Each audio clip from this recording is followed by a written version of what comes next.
আহদারতু আমি উপস্থিত করেছি বা করলাম।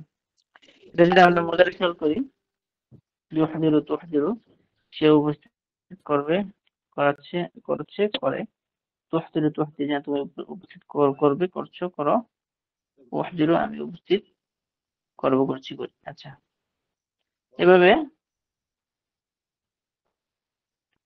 আহদির আহদির তুমি উপস্থিত করো, লা তুহদির লা তুহদির লা তুহদির তুমি উপস্থিত করো না। তো এটা হলো মাজি এবং মুজারির হাবাচক। যদি নাবাচক করতে চাই তাহলে মাজিকে মূলত নাবাচক একটা দিয়ে করতে হয়, মাজি। আর মুজারিকে নাবাচক তিন ধরনের হইতে পারে। একটা তো লা দিয়ে আমরা যেটা পড়লাম, একটা আবার লাম দিয়ে, আর একটা হলো লাম দিয়ে। আচ্ছা, লা দিয়ে হলো, যেমন যদি বলি লা ইউনজিলু লা তুনজিলু, সে সে অবতীর্ণ করবে না। ঠিক আছে? তারপরে এই যদি এটাকে শুরুতে যদি লাম দেই, তখন কি হয়?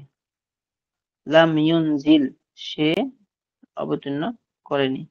আর যদি এটাকে আমরা এই লাম দেই, তাহলে অর্থটা কি হয়? লা ইউনজিলা, সে কিছুতেই নামাবে না, বা সে কিছুতেই কি করবে না, নামাবে না। আচ্ছা, তো এই গেল। তাহলে মাঝিকে আমরা মানফি করলাম, মুদারিকেও মানফি করলাম।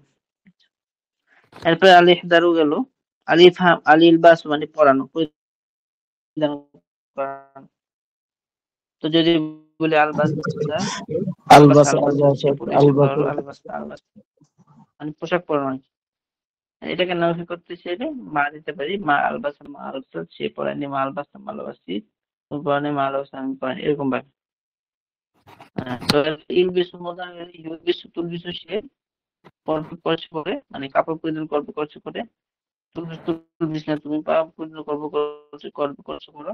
উলবিস আমি কাপড় পরিধান করবো, করছি, করি, করাচ্ছি আর কি। এখন এটাকে যদি আমরা নাবাচক করতে চাই, তাহলে বলতে পারি লা ইউলবিসু লা তুলবিসু লা তুলবিসু লা তুলবিসু লা তুলবিসু।